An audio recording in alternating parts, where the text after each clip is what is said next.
This program is presented by the Fromm Institute for Lifelong Learning at the University of San Francisco. The Fromm Institute, keeping up with the times no matter when.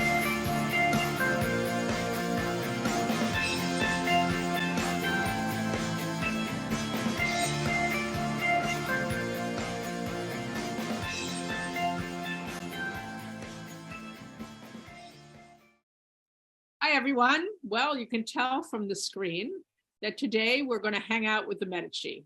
Not only women, but mostly women. And we're going farther ahead in history than we usually do, because two Medici women ended up being queens of France. And the latter one, Marie, commissioned Rubens to do one of the most amazing series of paintings. And there was no way I could talk about Medici women without including Marie. So that's where we're going. But let's do a little Medici family tree.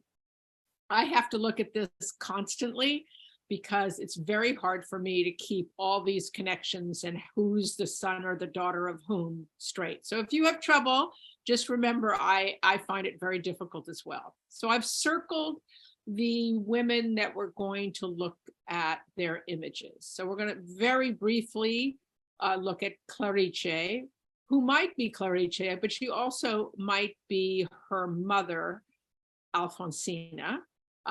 Clarice was a Roman aristocrat who married Lorenzo the Magnificent. It was controversial because it was the first time the Medici married outside of the Florentine families. Plus, it was he was marrying up, you could say, because the Medici were merchants and Clarice came from the aristocratic Orsini family. They had a child, Piero, the unfortunate. It's called on the screen, it's Pietro il Fatuo. And so Clarice and Lorenzo's grandson, Lorenzo II, is the father of Catherine de' Medici. So that's how we get to Catherine, who goes on to marry Henry II of France and was the queen and regent queen of France for many years. Now, Lorenzo had no son, or he had a son, Alessandro, who might have been Lorenzo's son, but was more likely the illegitimate son of Clement VII, with probably an African servant, slave, courtesan, something, because he had dark skin. He was called Alessandro il Moro. Well, he was Duke of Florence, and murdered by his friend and cousin in 1537, because his cousin was anti-Medici and wanted to bring the Republic back. Do you see how this gets a little confusing? So we have no Medici children. And thank goodness for the Medicis, Maria Salviati, bottom on the left, circled, marries Giovanni della Bandinere. And what you see is their marriage brings together the two sides of the Medici, descending from Cosimo, that would be Maria, who married a Salviati. So Cosimo il Vecchio, go on down. A descendant of his is Maria Salviati. And Lorenzo, Cosimo's brother, we're going to meet Lorenzo di Pier Francesco when we're looking at Botticelli. So you go down that side of the family and you get to Giovanni della Bandinere, who was a famous condottiere. They marry and produce Cosimo I, the first Duke of Florence and ultimately Grand Duke of Florence. And his wife is Eleonora di Toledo, who you saw before we looked at the family tree. And then we're going to end with Maria de' Medici, who was the daughter of Francesco de' Medici.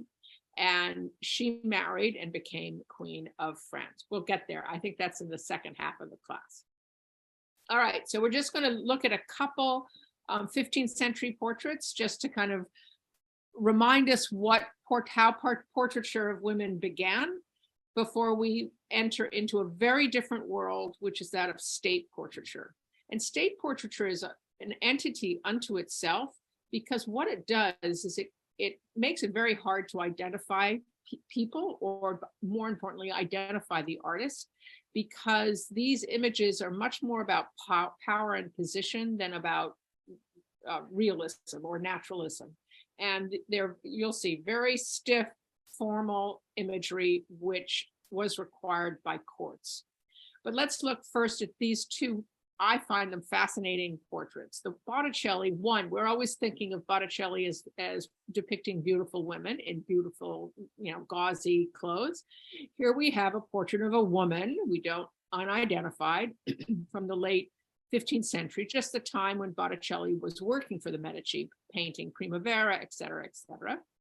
And so this very harsh, rigid woman has been identified either as Clarice Orsini or perhaps her mother, Alfonsina.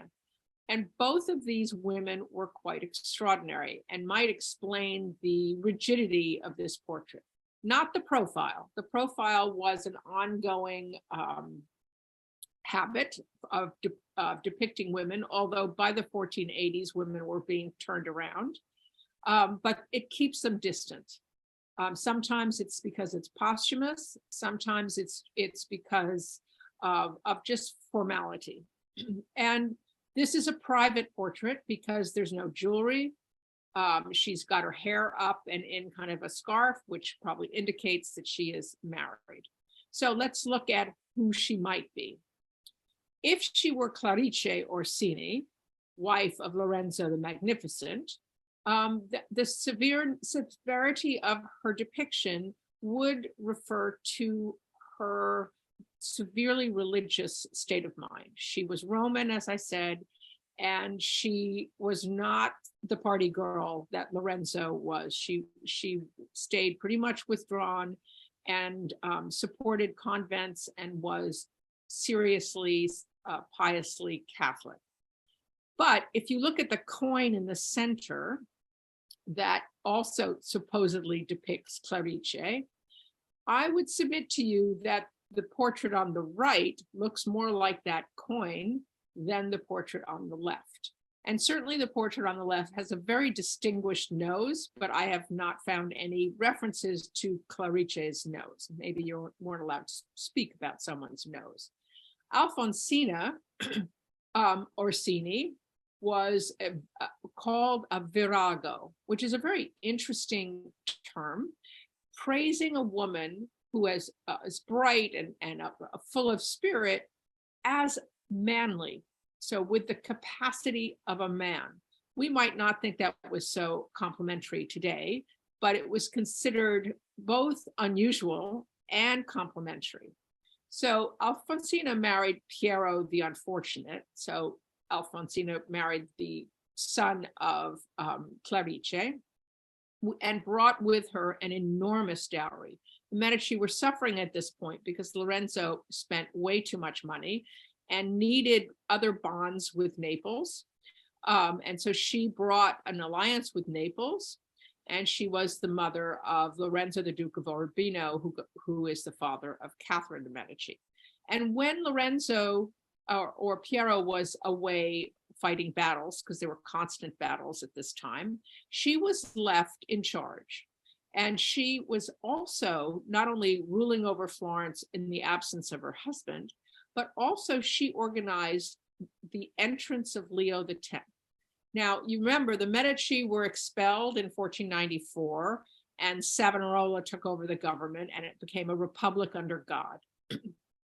And during that time, when the Medici were out of Florence until until the teens, and then again in the 30s, the Medicis in Rome, first Leo, then Clement VII, were constantly trying to get Florence back and maneuvering the politics. So when Leo was Pope, he left Florence under the leadership of Giulio, who becomes Clement. I'm sorry this is so convoluted, but that's the way it was.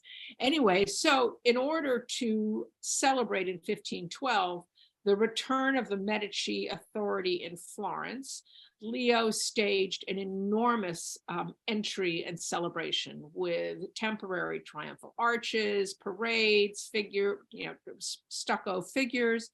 And this was organized by Alfonsina. So a very important kind of reintroduction of Medici rule in Florence. Like Clarice, Alfonsina was an outsider, and thus Florentines don't like outsiders, not well liked.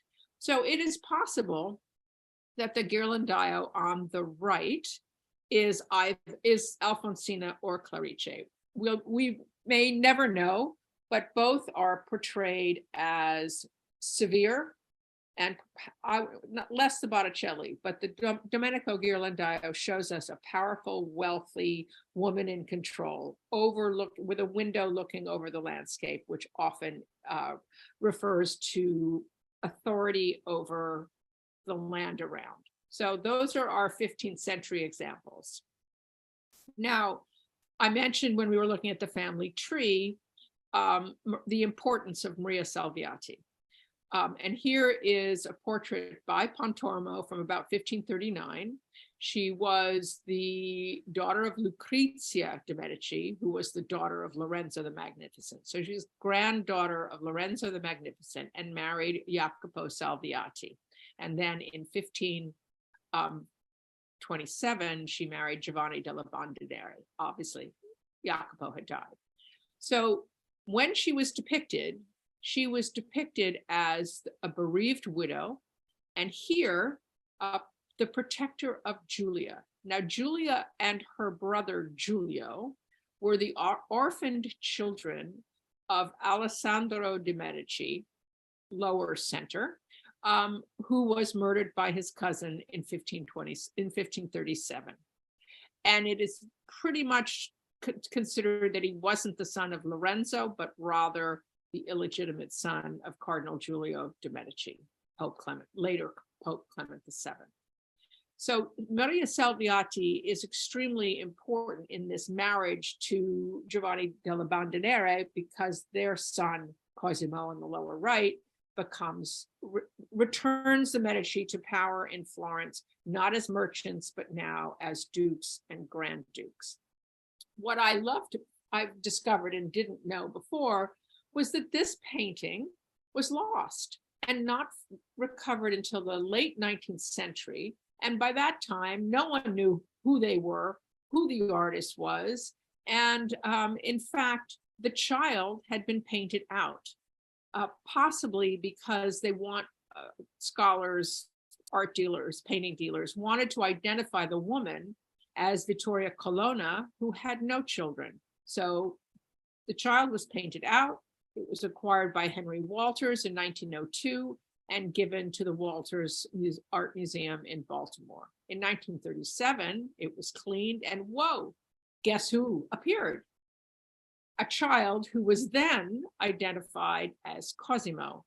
But clearly this child is not a boy, but rather a girl, and later was then identified as Giulia, who were, because they were orphaned, were the wards of Cosimo I and handed to his mother, Maria, to raise. And if you look at Maria, she's holding a large medal, probably one connected to either the father of Giulia, Alessandro, or perhaps to her son, an image of Cosimo. We don't know. And the interesting thing about this painting is not just that Maria Salviati was depicted always in black and white, gray as the mourning widow, but that the child is in lavender or mauve or slightly pink, which is an unusual color and relates to mourning. And so that is one of the aspects of how Giulia has been identified, and also bringing in the Medici love of associating themselves with ancient Romans. Cosimo I associated himself always with Augustus. And so this may be in relation to that kind of all'antica costume and the royal color of rosy lavender. And if you look at the portrait, in the smaller portrait, also possibly of Giulia, she again is wearing that lavender color. And now you're beginning to see what happens. The Maria Salviati portrait by Pontormo, you can always identify a Pontormo painting. His faces look slightly mask-like, so particularly that face of Julia just jumps off the canvas for those of us who know Pontormo well as a Pontormo face. So you're seeing the hand of the artist affecting the appearance of the sitter. Similarly, Bronzino, who became the court painter of the Medici, if you look at that image, if indeed it is Julia, there is a frozen quality to it, eternal. Like this is an image of royalty now, a state portrait. So never to change, no expression, but a figure of authority and dignity. Now, Pontormo painted another portrait of Maria Salviati after she died. She died in 1543, and this portrait has been dated 1544 to 1545. And you see the clues of it being posthumous. She has become even more aloof, more distant, almost abstracted, monumental, framed by the opening of the curtain in that triangular kind of baldacchino over her head. The way her headdress is lit, it becomes almost halo-like, giving her the aspect of the Virgin Mary. And all this kind of abstracting, monumentalizing, idealizing happens when Cosimo de' Medici and his wife Eleonora move into the Palazzo Vecchio as their state residence. And Maria moves in as well in 1540. And this is when the Medici, Cosimo kind of is trying to establish the Medici family as the just rulers of Florence, begins to create these formal courtly aspects to interior design, portraiture, architecture, and state celebrations. And indeed, it was discovered in 1857 that Maria was buried in a nun's habit of the Order of St. Dominic. So all this aspect of in this posthumous portrait gives us somewhat of a sense of her facial features and perhaps her inner thoughts, but she has been somewhat abstracted and monumentalized after her death. And Pontormo is quoted by Vasari as saying, "But what I said to be very daring is the importance of surpassing nature by infusing a semblance of spirit in a figure and making it seem alive while painting on a flat surface." So we're again talking about how do we capture a lifelike quality, an inner spirit in a two-dimensional canvas. And I think Pontormo here gives us that sense while also monumentalizing and idealizing. Now, in San Francisco, there is a Bronzino portrait of an elderly woman in the Fine Arts Museum, which wouldn't it be fun if we could identify her as Maria Salviati? But I show you kind of an array of images of Maria, both drawings and portraits in the center. And I'm afraid I can't make that leap. I don't think I can identify this elderly woman as Maria Salviati, but clearly this woman is of elevated stature, because the minute you have multiple copies, and I show you another version of the elderly woman, this time with a child, when you have multiple copies, you're talking about images that are often used as diplomatic gifts. And that would identify the sitter as one of significance. Sadly, I can't tell you who. It could be Maria Salviati, and Bronzino has given her a very different facial structure and has aged her. But here's the question. Is the woman we're looking at in the Fine Arts Museum older than 46, or is she just given that aspect of an elderly woman, wise and powerful? And Pontormo has rather youthened Maria. So I'm going to leave you with a question. We all need to go over to the Fine Arts Museums and stand in front of this Bronzino and try to decide whether she could be Maria, whether she's 46 or older. In any case, you're seeing this evolution of state portraiture that's very different than more intimate natural portraitures. All right. So that takes us to the wife of Cosimo the First. You're going to see Cosimo too, but let's start with Eleonora. And I show you kind of a few images of her. The one that is believed to be the most natural is the one on the left by the French, or actually Flemish artist Giulio Clovio. It's a very small, it's a miniature portrait intended for private viewing, and it is the least official version of Eleonora. Now, this creates problems because in this image, Eleonora is blonde and has a very square face and cleft chin. So if we hold on to that image as possibly the most natural, here's a question though. I'm not sure Giulio Clovio was in Florence, so I'm not sure how he developed this image. That's something I should look into. And then we have Bandinelli's earlier portrait in sculpture of Eleonora in the center. And there we can't tell the hair color, and the facial structure is not really like the Giulio Clovio square jaw. And then finally, I show you a similarly dated Bronzino Eleonora, where I think the Bronzino and the Bandinelli seem closely related. And so that draws into question the realism of the Giulio Clovio. You see the complications of trying to identify portraits. Now, who was Eleonora of Toledo? She was the daughter of Pedro Alvarez, who was the Viceroy of Naples and Lieutenant Governor of Charles V. So highly ranking from the Spanish court. She was first seen by Cosimo when he visited Naples in 1535 with Alessandro. And Eleonora caught his eye.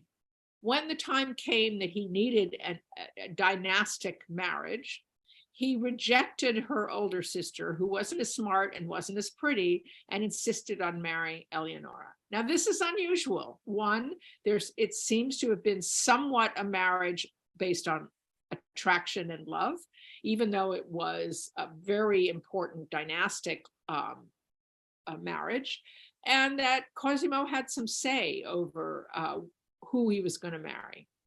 And she arrives in 1539 and she lands in Livorno.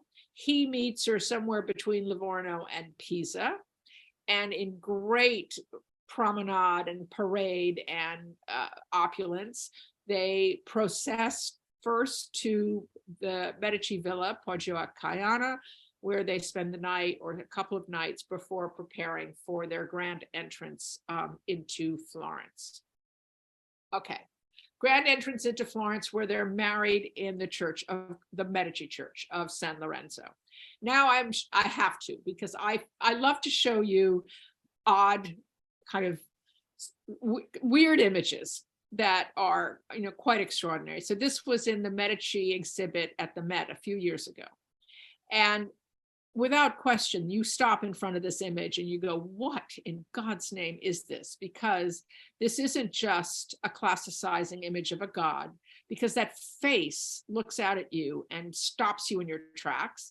And there's this disjunction between the head and the body. And you go, whoa, crazy. So you'll understand why I'm showing this. I'll tell you in advance. It has been proposed as a wedding present from Cosimo to his wife, Eleonora. That's one option. And we think that's probably very likely. There are three messages that this image of Cosimo as Orpheus promote. One, it's an image of Medici peace after the victory at Montemurlo. And that links us back to works of art that were commissioned by Leo X for the Medici Palace, the old Medici Palace. So in the center, you see a statue by Bandinelli of Orpheus. That statue of Orpheus replaced Donatello's David that had been commissioned by Cosimo the Elder, and particularly as promoting the Medici as peacemakers. So that could be part of the meaning of Cosimo as Orpheus. It also could have been commissioned by the academia, celebrating Cosimo as a patron of the arts. I find that a little less convincing, but the image of Orpheus here is a celebration of all the senses: music, painting, sculpture, whatever. So that's possible. And the final option, which has most recently been raised, is, was this a wedding present for Eleonora? So what do we make of this image? So clearly it is coming out of the Medici love of Neoplatonism, where the dedication to love and the unity with the divine Orpheus relates to King David. And this also was part of that Donatello David as well. So here we have Orpheus with his viola. And Orpheus was a mythical musician, lover, and peacemaker. And this painting by Bronzino is clearly modeled on the famous Hellenistic torso, the Belvedere torso, which is on the lower right, which brings us into this paragone of the competition between painting and literature and between painting and sculpture, which could connect to the commission by the academia. Now, without question, this is erotic. You have this muscular figure. His hand holds the bow right between his legs, and he looks out, and there's just this overall emphasis on the senses, on this kind of invitation to something I'm not sure we want to discuss. Now, what's interesting is initially the myth of Orpheus losing Eurydice had a sad ending, but later versions changed it to be a happier ending. And if this really was a love match, and from all I understand, Eleonora and Cosimo, he was faithful to her, which is unheard of, and they had 10 children, and this seems to have been a very successful marriage. So there's an interesting link that if this is erotic, this could well have been given by Cosimo to Eleonora. And it gives you a slight taste of what was considered appropriate, fun, amusing, and enticing in the Medici court. Because when we look at these portraits, this looks even stranger, which is one reason I wanted to kind of show it to you. It'll make some sense as we go forward. But I can just tell you that in that exhibit, you walk past this style and you get to Cosimo as Orpheus, and you go, whoa, this is really, for our sensibilities, quite shocking. So here is what is traditionally state portraiture. We're not invited in. They don't even really look at us. They're frozen. They're at a distance. They are extremely elegant and monumental and dressed to the nines, as the saying goes, almost as like Byzantine icons. So on the left is Bronzino's portrait of Cosimo I in armor. And there are some 25 versions of this painting, which what I said about the elder woman, when you have multiple copies, they were typically given as diplomatic gifts. On the right is Eleonora with her son Giovanni. These were commissioned as pendant portraits. There are multiple versions of Eleonora as well. And clearly the message is Eleonora has produced not one, but 2 sons. So she is fulfilling her role as Duchess of Florence, wife of Cosimo, producing Medici heirs when it was feared that the Medici line was going to end. So this is an incredibly important message. And she becomes virgin-like. I mean, also, I just went to the Tudor exhibit at the Met. She's very, if you think of Elizabeth Tudor, very much of this, all about the dress, all about the stature, nothing about what she's thinking or feeling. We are kept at a distance. So again, this is just to review who she was, and that she brought with her much from the Spanish court. and was, of course, despised in Florence because rumor had it that she never learned to speak Italian, that she brought with her a whole bevy of Spaniards and stiffened up the royal protocol along Spanish lines. This is my favorite comparison because I've thought a lot about the portrait of Michelle Obama. I've listened to a lot of criticism of it, but when I saw it, what I thought was, it's all about the dress. And it is all about being eternal, unchanging, giving stature, and monumentalizing the figure. And what's interesting as well, a lot of comment about the Michelle Obama portrait by Amy Sherald is about the grayness of her skin, which in some ways negates her race, but rather it also draws attention to her skin color. And I think the very pale, lit skin of Eleonora draws attention to her white skin, didn't go out in the sunlight, and again, to her status as Duchess. And again, the dress, Michelle Obama chose the dress by Michelle Smith in the line Millie, and then had the dress with its abstract patterning also made allusions to Southern African-American quilts. So I feel that in both the blank background, the lighting, the monumental positioning of the figure, there's an amazing correlation between these two. I hope you agree. And I like to make the Renaissance relevant to the present. Okay, returning to Cosimo's armor and Eleonora's dress. Of course, the jewelry is massive and worthy of Medici wealth, but I want to draw your attention to the spikes on Cosimo's armor, which are references to the diamond imprese of the Medici. And it's rumored that Cosimo owned a huge diamond from the Temple of Apollo. So these are not just spikes to put fear in our hearts and keep us away, but specific Medici imprese references. Now you'd say, okay, where are the spikes or where are the diamonds in Eleonora's dress? Look at her buttons. So if you look at the far right of her sleeve, the series of buttons with spikes in the center going down. So both these figures, one more, one less, but keep us away by the pointedness of their costumes.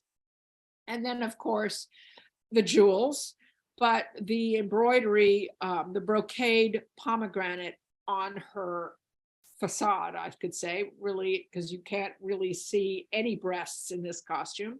So on her womb, and a pomegranate is a symbol of marriage and fertility. So here she is as the mother of a new generation of Medicis, two of whom I show you here. And her nickname was La Feconda. Oh, I was wrong. She didn't have 10 children. She had 11 children, which created terrible health problems for her. We'll see that in a moment. So her necklace, the diamond and topaz pendant, has been identified as linking to a Petrarch sonnet. We have seen how important Petrarch is both in the 15th and the 16th century. And sonnet 190 goes like this: a white doe on the green grass appeared to me with two golden horns between two rivers in the shade of a laurel when the sun was rising in the unripe season. Let no one touch me, she bore, written with diamonds and topazes around her lovely neck. It has pleased my Caesar to make me free. Okay, so we've got the topaz and the pearl, but where is the white doe on the green grass? Now you have to look incredibly carefully. It's not easy to see, but if you look in the distance behind her shoulder on the right, not the opposite side from where little Giovanni is, there is a moonlit landscape and there is a white doe in that distant moonlit lake. So perhaps Eleonora is Petrarch's doe, and referencing herself to Diana, the virginal Diana, because again, these poor women had to be both virginal and fertile. And this doe saying, "Do not touch me," makes her rather Christ-like. And this kind of elevation into the religious stature of the figure is something that became increasingly common.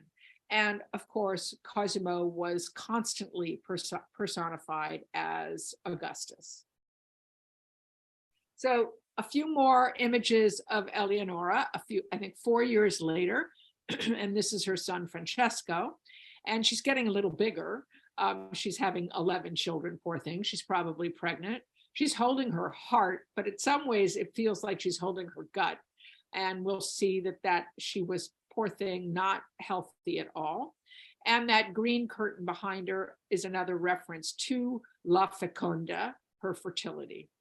And I just discovered there's a dress that actually is believed to have been owned by her I think it's in the Pitti collection in Florence. And I just thought it would be fun to see not exactly the same dress, but certainly similar to the one in the portrait. Now, this is the surprise. This is poor Eleonora 2 years before her death. It is hard to believe that this is the same woman, but it's painted by the same artist. So if we just go back, it's Bronzino. So this is what must have happened to her, having 11 children. And they know, since they've exhumed her and studied her, that she had a calcium deficiency from all her pregnancies and was sick for much of her adult life, why she might have here been holding her gut, but probably referencing her love for her child. In 1562, she died of malaria and pulmonary tuberculosis. But it's just rarely do we see this kind of change and this kind of realism. So I imagine this must have been a private portrait. I don't think this was duplicated or given as diplomatic gifts, but it's a shocking revelation of what happens to a woman in that year without medical care and in the state of constant childbirth.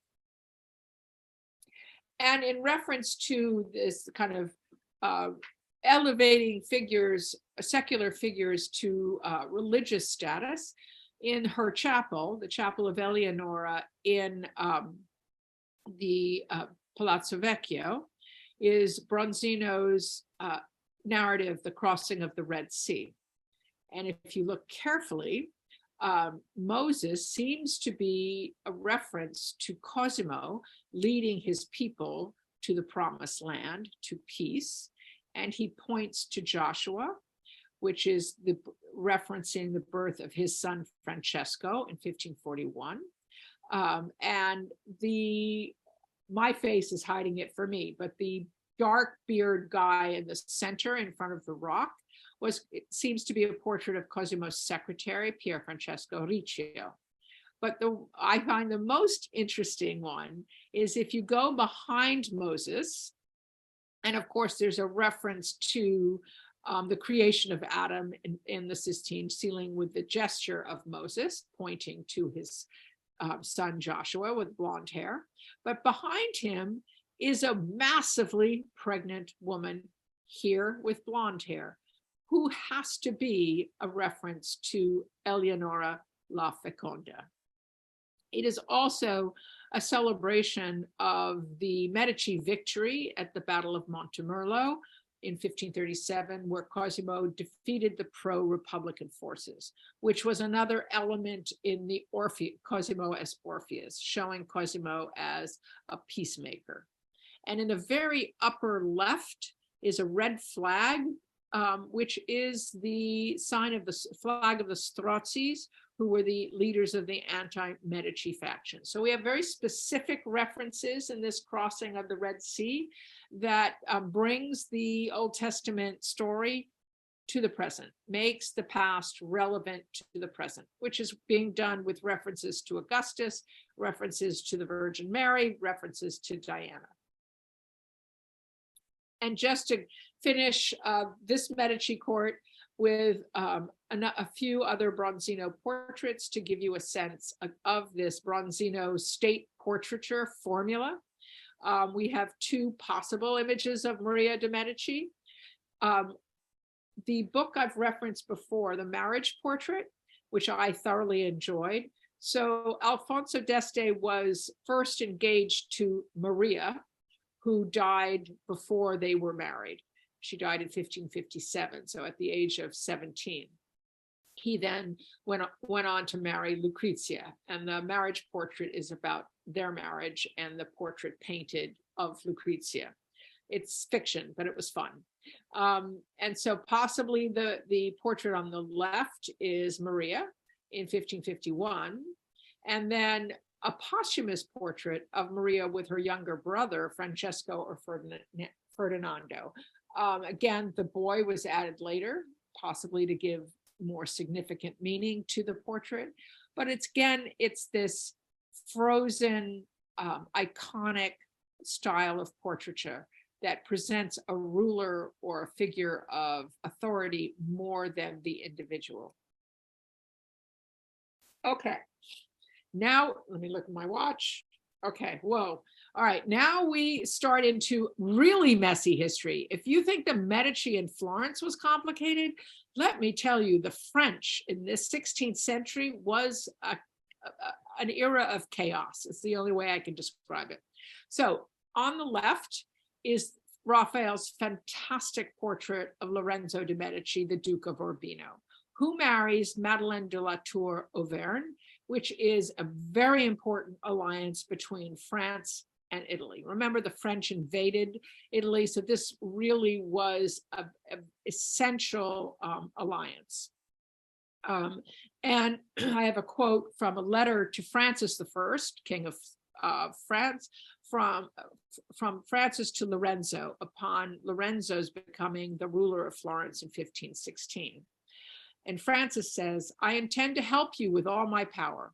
I also wish to marry you off to some beautiful and good lady of noble birth and of my kin, so that the love which I bear you may grow and be strengthened."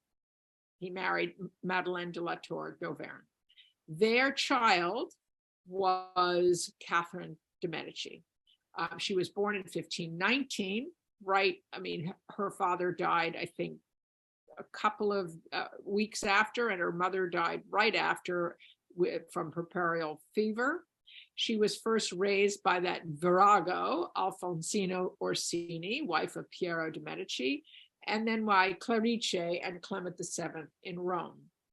In 1527, with the expulsion of the Medici, the second expulsion of the Medici, Catherine was taken hostage and placed in a series of convents and threatened to be taken out and stripped and raped. And I mean, poor thing, she really had a brutal childhood, orphaned, raised by grandmothers and popes, and terrified and threatened, because she stayed in Florence when all the rest of the Medici escaped in 1527.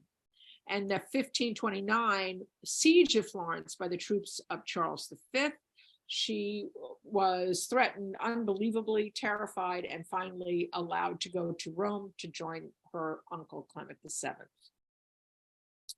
And Clement VII was determined to make a great marriage. And so he arranged a marriage between Catherine at the age of 15 to the second son of Francis, Henry, Duke of Orleans. I show you Henry's at the right, and his brother Francis I is the little boy and the one in the middle. So they were married in the Église Saint-Ferréol, and Francis witnessed the consummation. So after the marriage, they had to march off to the marriage chamber, which Francis watched and said they both performed admirably. And then Clement VII visited them the following morning. So the painting is at the Farnese Palace, and it shows Clement marrying them. And the lion refers, of course, to royalty. But then a year later, Clement dies. And his successor, not a Medici, Paul III Farnese, said absolutely not. He wasn't going to pay any more of this enormous dowry that was promised. And he broke the alliance with the French and as I said, refused to pay her dowry. So poor Catherine is kind of sent off to France, having had such a hard childhood. And then she arrives, and Henry is completely uninterested in her and had a whole series of mistresses. So the fact that Cosimo I was faithful to Eleonora is absolutely unique. I can't put it any other way. I don't know of any other ruler that was faithful to his wife. Now, not only does he have mistresses and is uninterested in her, they have no children for 10 years. And she even went to Francis and said, your lordship, I will happily retire to a convent so that Henry could remarry and have children. This endeared her to Francis. And so he said, no, you are Henry's wife. But then Henry's older brother, and meanwhile, Henry and Francis had wretched childhoods as well, because when France was defeated by Charles V, Francis I was taken prisoner, and he traded his freedom for the imprisoning of his two sons, ages that like that little boy. Not a very good father. So both Francis and Charles had similarly difficult, scary childhoods, as did Catherine. So Francis died in 1536. So surprise, surprise, Catherine never expected to be married to the King of France, but with the death of his older brother. And meanwhile, she was accused of poisoning him because she was not French, so she wasn't liked. And so rumors spread that she was going to gain, and so she must have poisoned Francis. And then, thank God, 10 years later, she managed to produce an heir. So what did she do? It's fascinating. She drank donkey's urine. She covered her private parts in dung. She did every imaginable horrendous practice that was supposed to help you conceive. Finally, they called in a doctor whose name I've forgotten. I apologize. And he examined them both, and he prescribed a different form of intercourse. And lo and behold, bingo, they started to have children, and she had 9 children after 10 years of being barren. But during this time, Henry took up with his beloved mistress, Diane de Poitiers, and Catherine managed it extraordinarily well. Obviously, it didn't make her happy, but she bonded with Diane de Poitiers. She figured that that was the only way to get ahead. Diane knew that they had to have children, which would protect her position. So there was this strange liaison between Catherine and Diane. And I have to believe that the difficulty of her childhood and the training that and education that she was given as a Medici, she became an incredibly savvy, politically savvy ruler and regent of France. Because when Henry died in 1559, she then stepped in as regent for not 1, but 3 sons, which we're going to see in a moment. Now, as I love to present you with some of my favorite very strange paintings, and I have to have a reason, I'm going to tell you up front, and then we're going to go through how this might be true. We know this was sent to Francis I by Cosimo I. And I'm just going to say at first, just like Orpheus might have been a wedding present from Cosimo to Eleonora, this might have been a diplomatic gift congratulating Catherine and Henry on the birth of their son. So hold that in your minds. And Giorgio Vasari described this painting, and he painted a picture of singular beauty that was sent to King Francis of France, wherein a nude Venus with a Cupid who is kissing her, and pleasure on one side with play and other loves, and on the other side, fraud and jealousy and other passions of love. That hardly tells us much about the painting. 5 more minutes and then we'll take a break. Let's get through this wonderfully bizarre painting. Okay, so let me go take you through it so we understand what we're looking at, because it's not so easy to unpack. So we see Venus, stage front and center, reaching behind Cupid's head to steal an arrow from his quiver as they kiss each other on the lips. Meanwhile, Cupid and his disembodied figure, because that head just cannot sit on the shoulders and most especially the butt of that figure, but be that as it may, Cupid reaches around to fondle her breast and perhaps steal her crown. And we know that this is theatrical with the masks at her foot, and masks might give us the hint that this is deceiving, that lust is masked by deception. Then the howling figure we'll look at more closely is identified as Vasari as jealousy, but recent scholarship has revealed the characteristics of syphilis, and Francis I had syphilis. So interesting allusion there. The boy scattering roses and stepping on a thorn is identified by Vasari as pleasure, but perhaps more than pleasure, this could be folly. The creepy creature behind that boy is a hybrid with a beautiful young girl's face and serpent tail, and identified as Vasari as fraud or deceit. When we look at her more closely, you will see that her hands are reversed. Very odd. Behind is winged Father Time battling with Oblivion, who is missing both eyes and a brain. So what is this?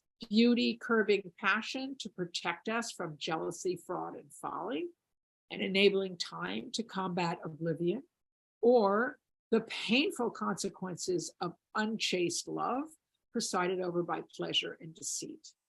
And or something just to titillate, and again, coming out of that Medici court, and perhaps referencing Henry's multiple mistresses. But more recently, it has also been linked to ancient literature, where Horace, in his art of poetry, says that an artist has the right to take liberties of almost any kind, that has been enjoyed by painters and poets. So that was then echoed in 1557 by Ludovico Dolce. And I just want to read this and then we'll take a break. Suppose, out of sheer caprice, a horse's neck to a human head came to be joined together by some painter, and then was overlaid with feathers, so presenting in its form such a strange aspect that, among differing kinds of limbs, it would even have a tail belonging to a misshapen fish. But instead of a horse's muzzle, the head was accompanied by the sweet features belonging to a girl virgin of pretty, even exceeding grace. Seeing such a thing and being called upon to render judgment, would you not, my friends, be unable to restrain your laughter? So, putting a very different spin on it, rather this as a diplomatic gift, asking, fun, humor, racy allusions, and possibly just visualizing the contrast between pleasure and displeasure. And to leave you with Panofsky, one of the most erudite art historians of the 20th century, he described this painting as the most sophisticated symbol of perverted duplicity ever devised by an artist, a symbol not rapidly seized upon by the modern observer. So your confusion, if you're feeling it, is justified by one of the most brilliant minds, Panofsky, and we will continue after the break to try and unpack it a little bit more before we enter the world of Catherine de' Medici. So let's take a break. Thanks. Okay.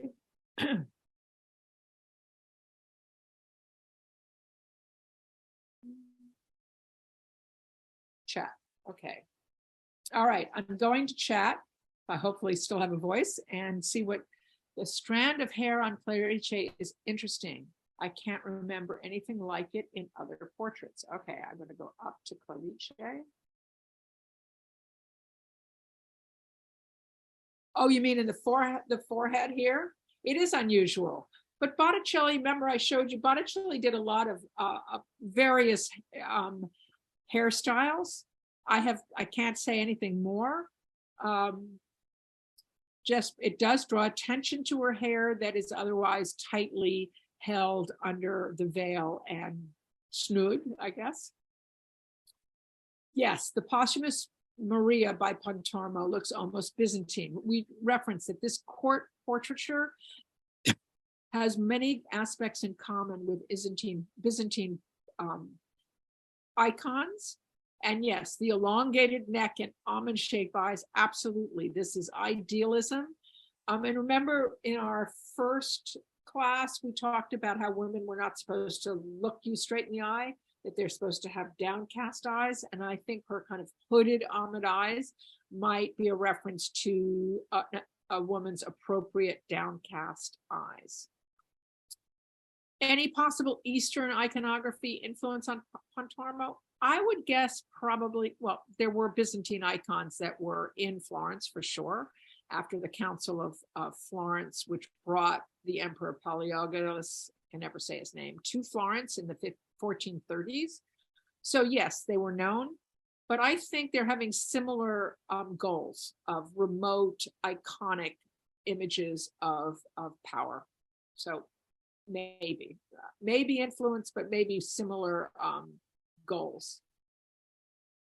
Oh yes, was it Leo X, the ruler who spent lavishly on public? Yes, but all of them did. And you'll see that Catherine de' Medici's court was bankrupt by all the spectacles. But there's a wonderful saying that I'll share with you that, you know, basically it was worth it.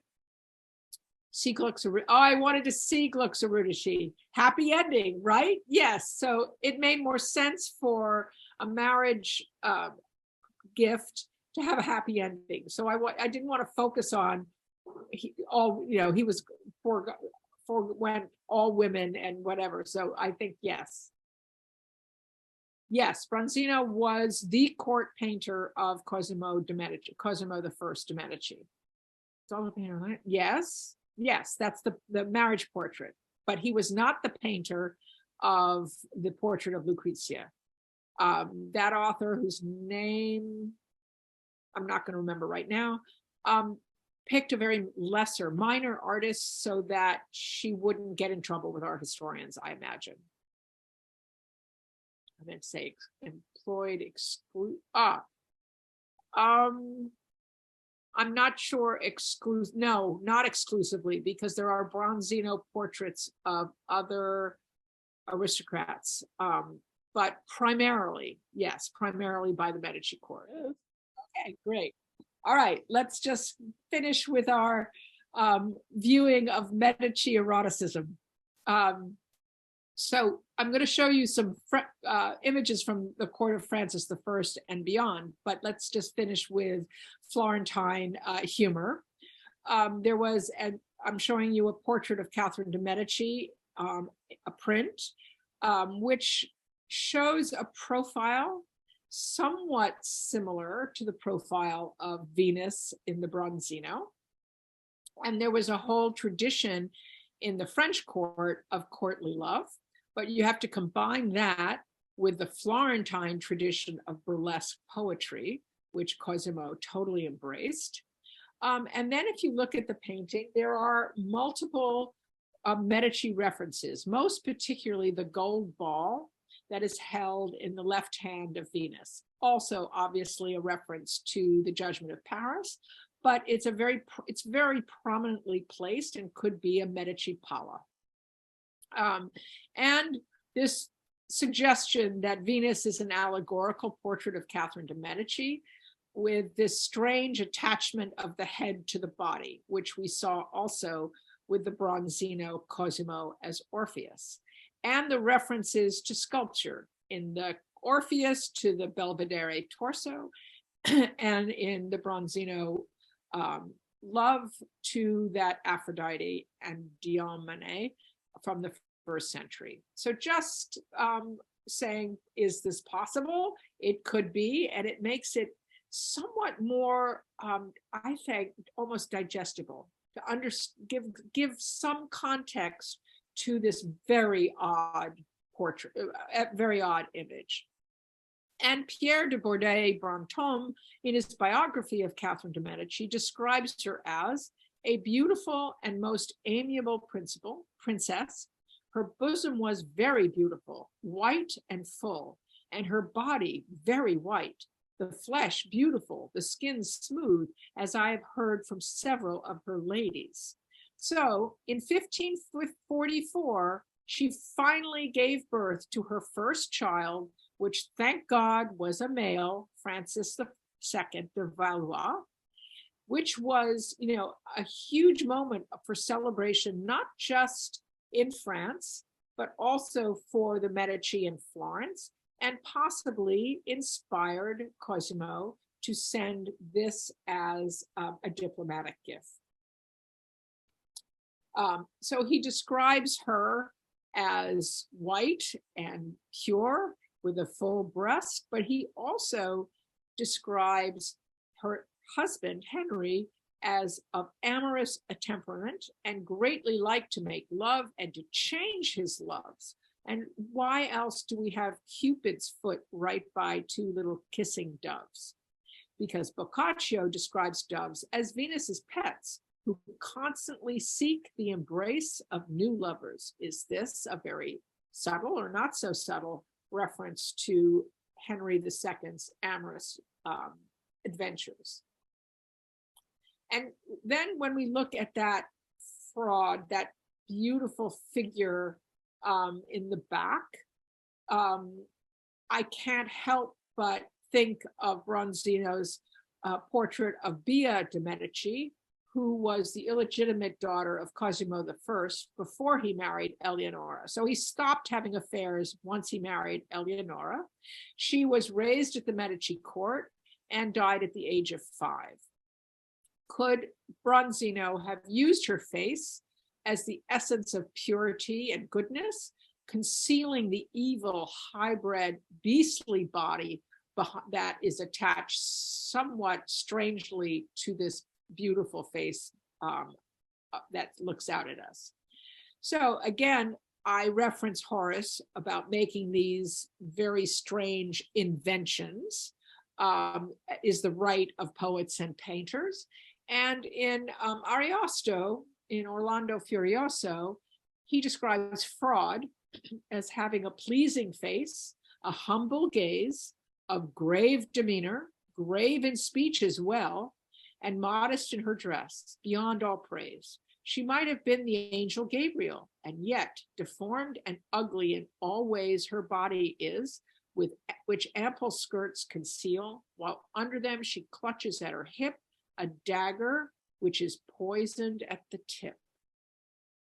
So here we have, is this an image of fraud with the face of Bia de' Medici? So again, another reference to the Medici family, the Medici court. And here is the screaming figure, which scholars and medical advisors have described as showing the signs of secondary syphilis, looking at the swollen joints of the figures, the skin, the missing fingernail, the toothless gums, all the result of mercury poisoning, which was the treatment for syphilis in the 16th century. And of course, it is known that Francis had contracted syphilis in 1512. And you can imagine I'd be screaming too if I had all those symptoms.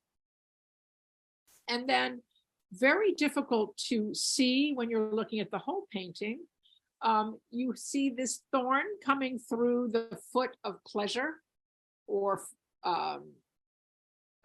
foolishness and causing myelopathy and nerve damage, just showing you these details. And notice that Bia, I'm going to call her Bia, has reversed hands. So this kind of thing. So everything, you have to look incredibly carefully at this image to dissect it before you put it back together. And if you turn the masks around and you look at the darker mask's nose, it is very much like that of like a penis. And of course, I remind you of Raphael's workshop in the Villa Farnesina with Mercury zooming out toward us and the very penis-like zucchini in the upper right. So this is part of the Medici world, whether in Florence and in Rome. So the final creature or figure that we haven't discussed is the one at the top, which seems to have no back to the head, no brain, no eyes. And it's been suggested that this figure is displaying shock and could possibly symbolize chastity in the guise of Diana because of the laurel right behind. Diana meaning the Diana mythological figure. And could this be above those kissing turtle doves? Could this be an allusion to Diane de Poitiers, the mistress of Henry II, who I show you on the right, who was often represented as Diana with the laurel bush and arrows. So all of this is a magically fascinating puzzle, which possibly was a gift celebrating the birth of the heir to the French throne. And I just want to reference what was going on in the Medici court, whether in Florence or in Rome, where kind of the love of Venus and Bacchic revelry was used to celebrate the joys of sex and power of art to inflame and pleasure the viewer. Leo X was absolutely a libertine. He had fantastic feasts and celebrations and displays, and he's a bit portly. He ate a lot and enjoyed all the celebratory benefits of being a Medici and being not such a spiritual pope. And he ran the papal coffers to zero.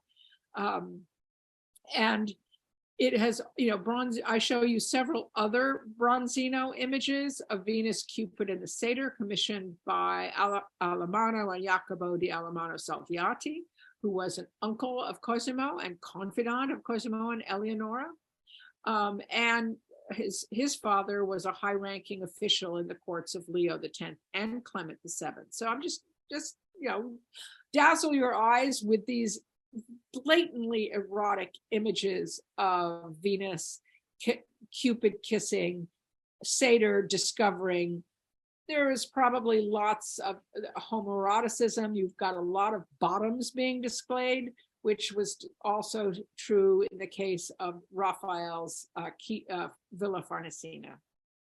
And just, again, a reminder of the kind of erotic symbolism that Raphael's studio incorporated into the Galleria of the Villa Farnesina.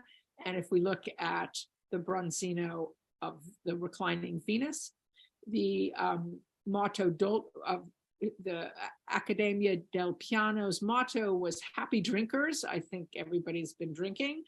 The melon was an allusion to male buttocks. I show you the split melon above Mercury. So all of this is sophisticated, satirical, sexually, and possibly politically subversive as well. And Cosimo I, in a letter in 1556, declared that these kinds of activities, erotic, were traditional to Florentine culture and relieved boredom.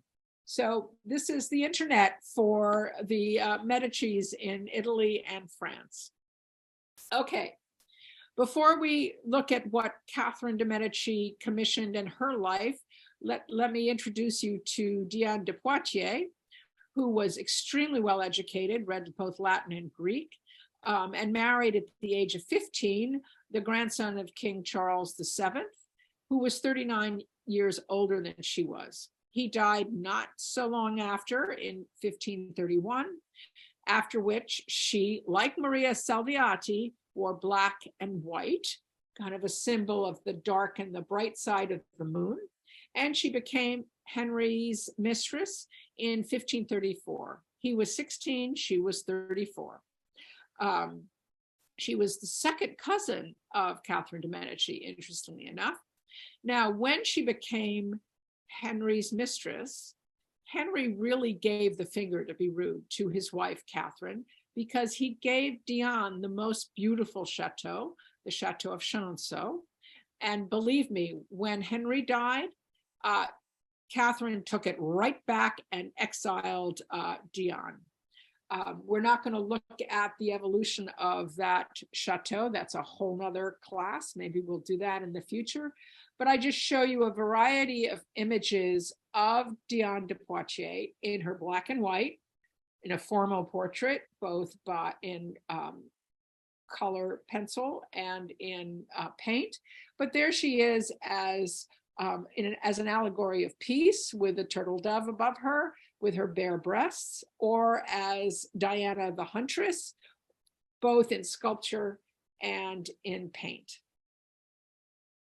And to give you a sense of the kinds of paintings that were coming out of the court of Francis I and Henry II, we see this continuation of overt eroticism, which always makes us a little uncomfortable. Like, really, these aristocratic women are being displayed with bare breasts?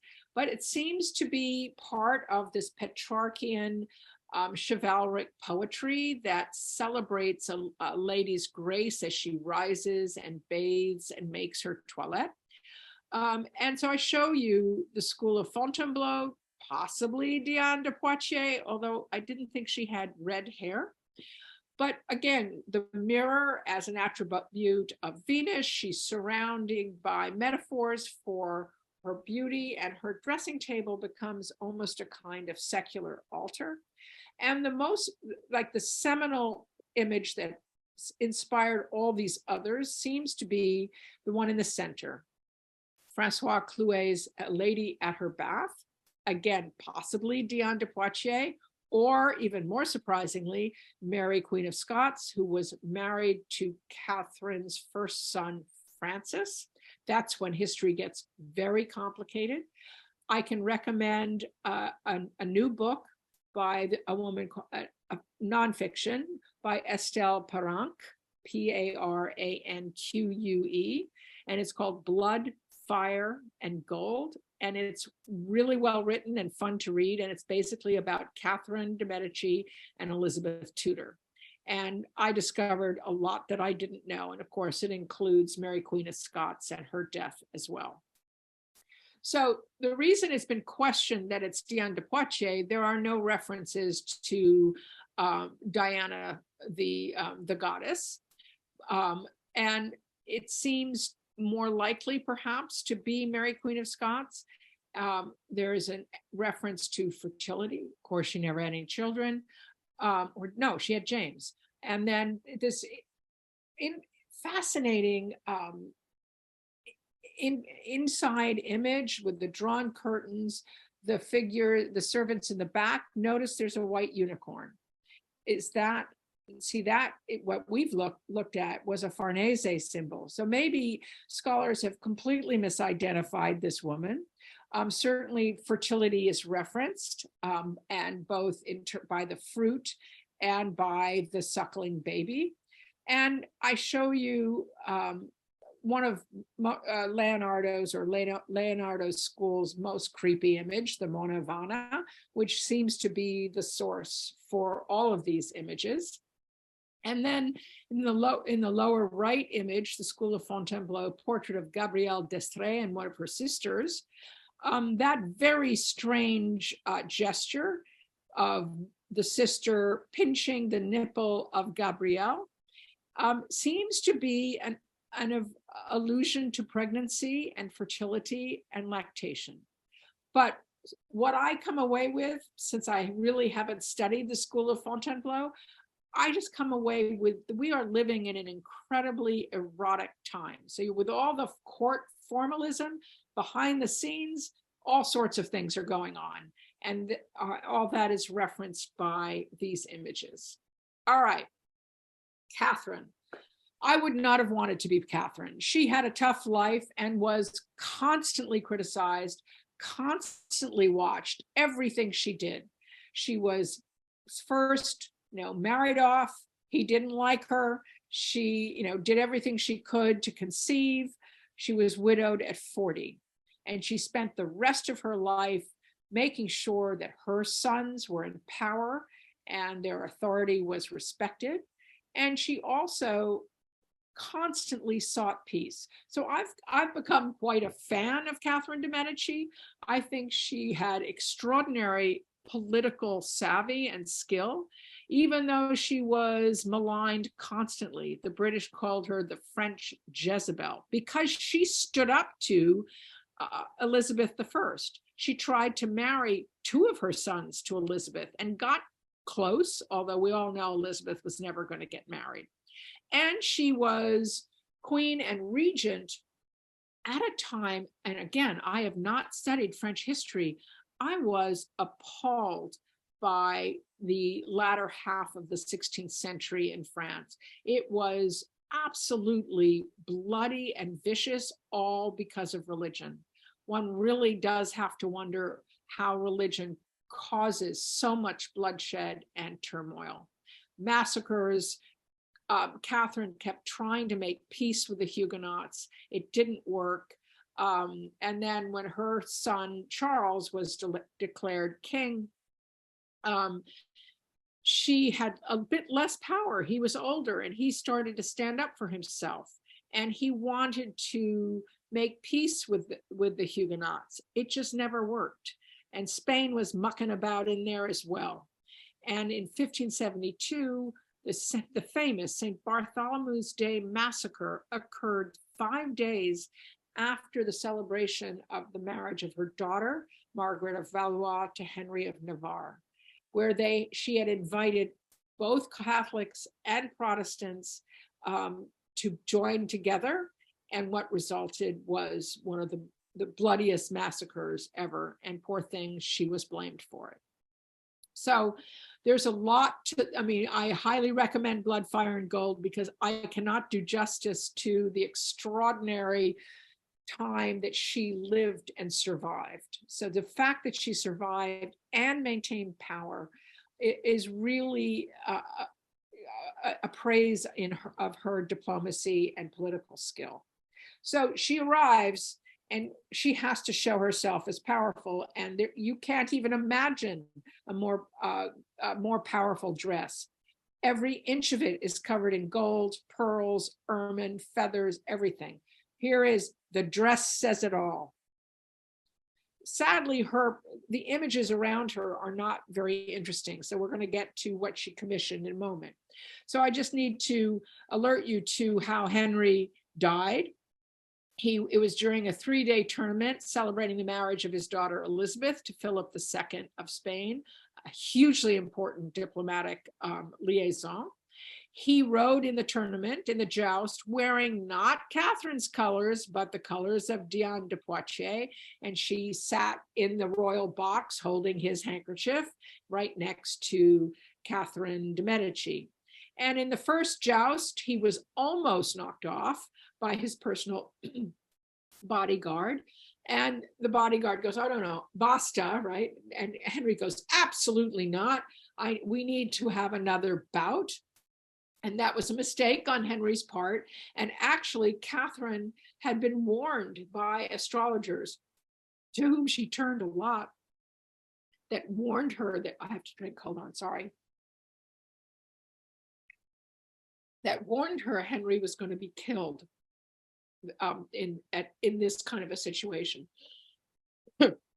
So during his second joust, Montgomery shattered and pierced his eye, and he died 10 days later. Meanwhile, Catherine then kept Diane de Poitiers, for whom Henry was crying, kept her out. And she knew that she was now entering a stage in her life that she needed to rely on propaganda, not only her political wits, but also she needed visual propaganda to defend her and defend the legitimacy of her sons. So she took on a range of architectural projects, but most importantly, we'll see, were these grand public entertainments that she called magnificences. All right, just to give you a little overview of the lineage. There you see Henry II, married to Catherine in the upper level, and her three sons, Francis, Charles, and Henry, all became king. Ultimately, Henry had no children, and when he died, it went out, the Valois were over, it went out of the Valois family to the Bourbons, with the elevation of Henry of Bourbon, King of Navarre, who problematically was Protestant. And then ultimately, his second marriage was to Marie de Medici, with whom he had children, and he converted to Catholicism. So here's just an overview of Henry and Catherine in the center, surrounded by their children. So upper left, Francis and Mary Stuart. That's number one. Number two is on the right, Charles IX, and number three is on the left, Henry III. Those are the three key figures as they became kings, and Catherine was regent for all three of them. And here, following the death of her husband Henry, she wore only black and white, which not only was a sign of mourning, but it also usurped, took over, appropriated the colors of Diane de Poitiers. She also banished Diane from Chenonceau and ultimately from Paris. And this is a portrait of Catherine with her children in 1561, her three sons and her daughter. And a more intimate portrait of Catherine by Francois Clouet. And in 1578, the Venetian ambassador, and we have lots of information from the Venetian ambassador to France, described her as she, Catherine, is an indefatigable princess, born to tame and govern a people as unruly as the French. They now recognize her merits, her concern for unity, and are sorry not to have appreciated her sooner. So that is a really interesting perspective, because it shares with us that she was despised and criticized, and ultimately her savvy, her political savvy survived and gained compliments. So upon the death of Henry, she immediately set about honoring her husband as the, mourning widow. And her first action was to commission a monument that contained his heart. And here you see it here, supported by three graces with a Ronsard poem engraved on its base. And the inscription says, "Henry's true heart resides in Catherine's breast." Now hold on to that, because that is an allusion to some propaganda that she, a very clever author, figured out that if he made the comparison between Catherine and the ancient Artemisia, Queen Artemisia, who drank the ashes of her dead husband, that would be an effective way to support and promote Catherine. We'll see that in a minute. She also hired an Italian, Primaticcio, to design the Valois Chapel to be attached to the transept of Saint Denis. It has a rather sad history, as it was begun in 1560, and then it was basically stopped Only 2 stories were built by 1585, and it fell into decay and was ultimately demolished in the 18th century, and the tomb was moved inside the Basilica of Saint Denis. So I show you a plan where it shows a very large plan for this circular chapel tomb to be attached to the transept of Saint Denis. And clearly, when you look at the elevation, Catherine is revealing her Italian roots and the influence of Bramante, first possibly Brunelleschi, but I think much more clearly Bramante on the plan design. And now if you go to Saint Denis, you can find the tomb of Catherine and her husband Henry in with all the other French royal tombs. No wonder the revolutionaries sacked Saint Denis. And it was kind of reconstructed in the 18th century. And I show you some details. It has virtues lying before, Henry and Catherine kneeling at the top, and inside these very odd effigies where Henry is in the situation of rigor mortis, clearly dead, and there is Catherine displayed like a Venus Pudica.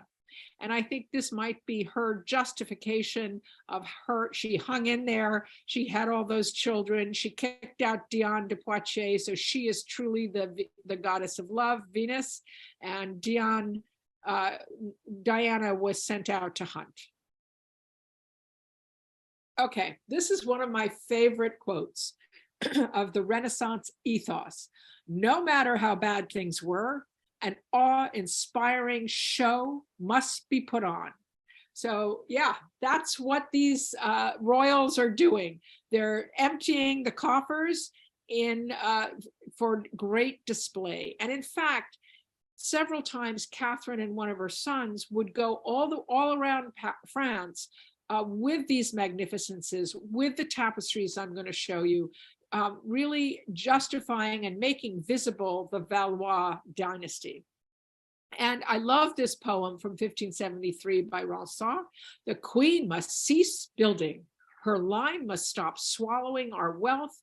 Painters, masons, engravers, stone carvers drain the treasury with their deceits. Of what use is her Tuileries to us? Of none, Moreau. It is but vanity. It will be deserted within 100 years, and rather profoundly true. And so I then show you an image of a great banquet, which had to go on despite the bankruptcy of the French crown. Economizing was not an option because the only way to show strength and power was to display the wealth of the monarchy. Okay, I'm going to go quickly through some of her building projects because none of them survive. So she, as a daughter of the Medici, was driven by a passion to build. So you see so much of her Medici heritage coming through. One of her first projects was the Tuileries Palace, just outside the walls of Paris. This is where those roof tiles were made, the tuiles.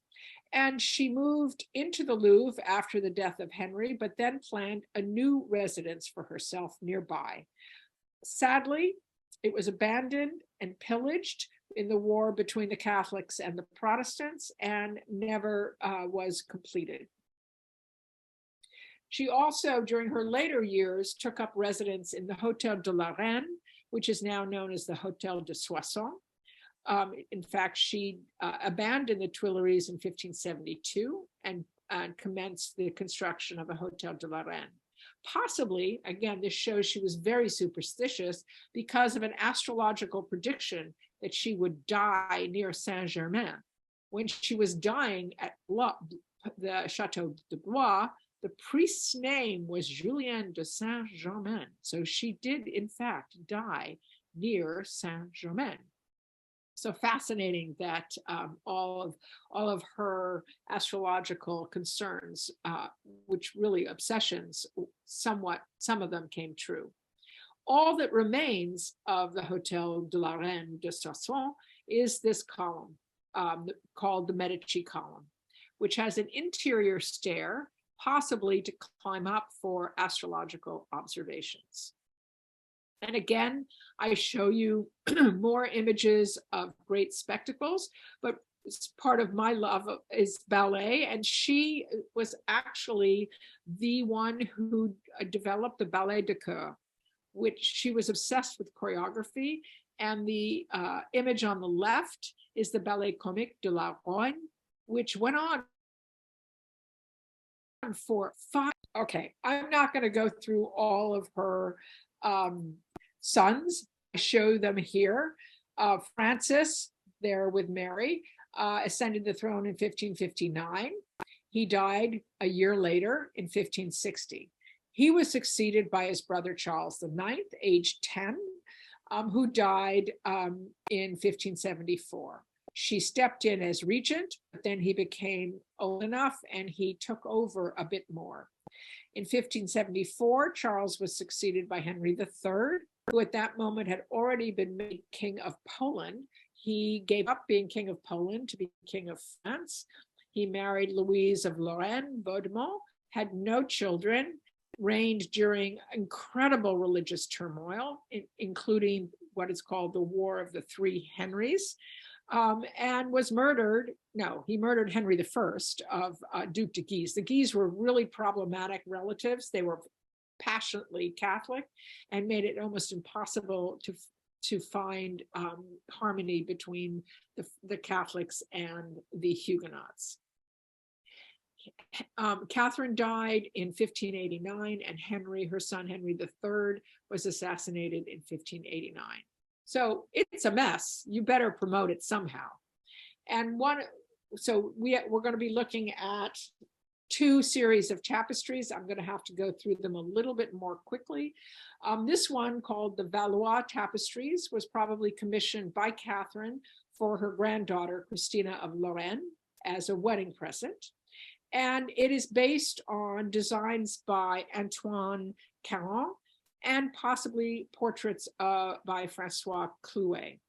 And it presents the great magnificences and the Valois monarchy. And remember, these are tapestries, they're transportable. So when Catherine and the court traveled through France, these tapestries or others like them were taken with her as visual propaganda. And these magnificences, you see a joust in the background here, just like the Roman emperors distracted the people by things in the Colosseum, so too Catherine distracted the people of France with her magnificences. And these tapestries visualize those, but also promote the Valois dynasty. So here you see Catherine in black with her son and the Guise family on the right. What I find fascinating is that the Huguenots here are represented by Turks. So we can't be too clear. We can't represent our enemies, the Protestants, but we can make them, we can allude to them as our violent enemies, the Turks. Catherine actually is represented here twice, as the mourning widow with her son, but also way in the back center on the platform. She's there before Henry died as well. Okay, I'm going to go on. This is the Fontainebleau Festival, where the future King Henry stands with his young wife, Louise de Lorraine. And we have sea battles going on in the lake. Again, the Turks in the lower left, you can see their turbans, represent the Huguenots. And here is one of her most famous magnificences, called the Water Festival. And I show you the drawing of the actual festival by Antoine Caron, where you have a mechanical sea monster in the center. And this was to welcome Catherine's daughter, Elizabeth, Queen of Spain and wife of Philip II. And the theme was the peace between Spain and France. Philip did not attend. He sent instead the Duke of Alba to persuade Catherine to enforce the Council of Trent and to end religious toleration. Can you imagine what she was in? caught between these two powerful entities of the Catholics, the Guises and the Spanish, and then the Huguenots. And this is even a marvelous magnificence with a partly animated elephant in the center being attacked by several groups of exotically attired horsemen, including, again, Turks as those infidels, with the portraits of Margaret de Valois and Henry III and Duke Francis of Anjou in the first. Wonderful disparity between the royal portraits and the festivals behind. And finally here, the Polish ambassadors who were entertained at the Tuileries Palace, so we can see the garden behind, and that the Polish dignitaries had come to elect Henry King of Poland. And remember that in the following year, Henry gave that up to become King of France. So more particularly to Catherine, a wonderful author, Nicholas Guel, wrote a history alluding to Catherine, a history of the Queen Artemisia in 1562, in imitation of Xenophon's The Education of Cyrus. Antoine Caron provided the illustrations. There were 4 books, all extolling the virtues of Artemisia and establishing Mausolus as a great king, and she as his not heir, but she who carried out his mission. Guel fused 2 different Artemisias, the warrior queen Artemisia of Caria, the ally of Xerxes when he invaded Greece, and Artemisia, the widow of King Mausolus, who after the death of her husband was known for her extraordinary grief as a builder of the mausoleum of Halicarnassus, one of the great wonders of the world. So he combines these 2 as the appropriate way of celebrating Catherine. Artemisia was the ideal prototype, non-threatening, possessing the virtues of a man, virago, without losing the grace of a woman, a bastion of chastity and honest devotion to the memory of her husband. This was Catherine's ideal. And these drawings that I'm showing you were intended as illustrations for the text, but also as models for tapestries, which were never woven during her reign. They were woven during the reign of Henry IV. So Valois are done, and Henry was raised Protestant. He married Catherine's daughter, Margaret of Valois, didn't have children, and in 1599 the marriage was annulled, and in 1600 he married Marie de Medici. But before we meet her, if we have time, which we may not, he commissioned the Artemisia tapestries based on the Antoine Caron's drawings, and he did it because he needed to legitimize his reign as a Bourbon, and he needed to link it to the Valois reign. And he also recognized the importance of building the French tapestry industry, and he began subsidizing 2 master French tapestry weavers. Now, tapestries are incredibly important because they're large, they're very expensive, they display the royal wealth, and they're transportable so that they're not stuck in one palace, they can move around. So this was incredibly important for Henry IV to visualize the continuity with the Valois dynasty and legitimize his own rule and his marriage to Marie de Medici. Okay, I'm going to show you a few. We don't have much to say about them, but notice the prominence of Artemisia in these images. So this is called the riding lesson, and horsemanship was an essential qualification and quality of a good ruler, critical for ideal rule. And this particular kind of dressage, I think of the Lipizaners in Spain, where the rider controls the powerful horse and shows his control over passions. And there is Artemisia standing at the left, supervising and directing.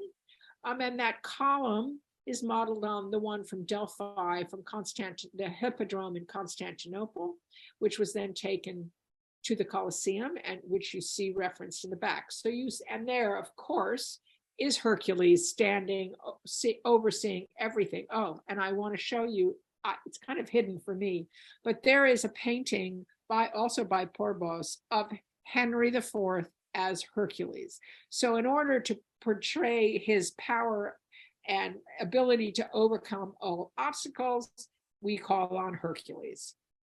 Or here you have the Queen's Artemisia's entry into the harbor of Rhodes, under the Colossal of Rhodes. There is Artemisia right in the center.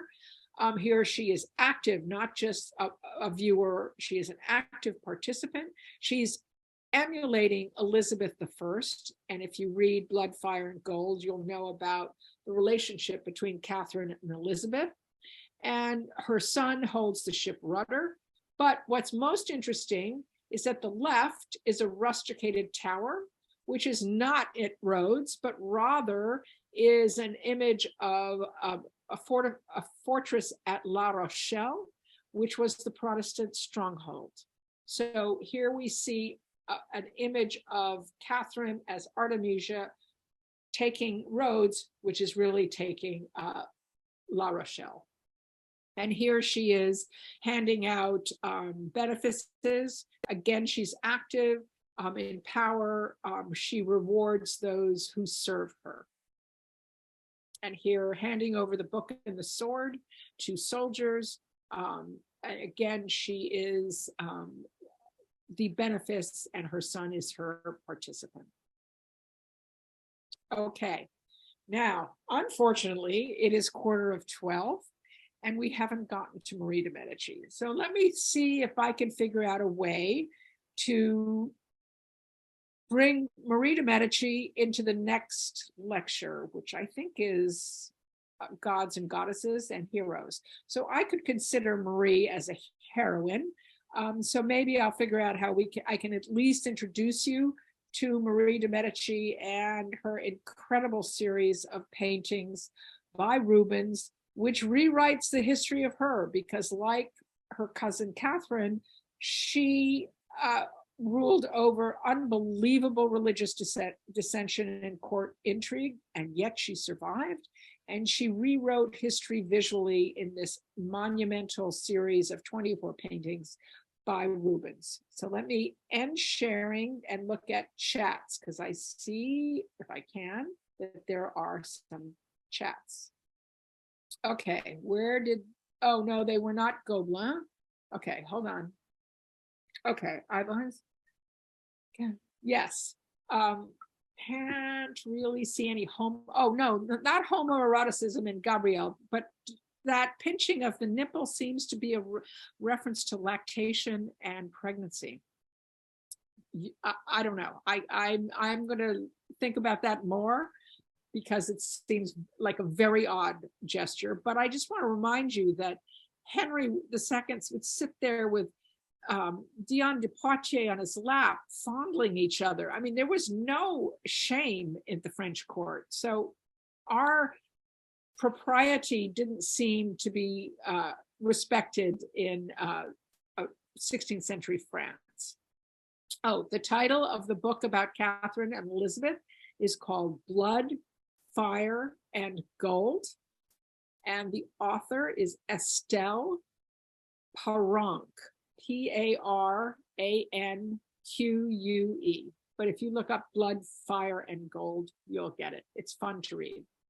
So that and the marriage portrait are fun connections to this class. Blood, Fire, you got it? Absolutely spectacles in line with the Romans. Absolutely referencing, as we saw in those tapestries with the Colosseum and the twisted column. Absolutely looking back to descriptions of Roman circuses, etc. And the tapestries were not Gobelins, they were French. And that is what Henry IV did. He brought Belgian weavers to France. And what I didn't know, there are two different kinds of tapestry, weaving of tapestries, one more expensive than the other. One takes a really, really long time to weave, the other is quicker. So he got the monopoly, brought the quicker version to France, and underwrote two tapestry weavers in Paris, and then commissioned that series of Artemisia tapestries, but many, many others as well. I'm a little out of my area of expertise, but I'm doing a quick study. Any other questions? Okay, I guess I'll see you next week. I'll try to weave in Marie. She's shown as Minerva, so maybe I can just stick her as the beginning, and then we'll go look at Renaissance heroines and gods and goddesses. Okay, thanks so much. See you next week.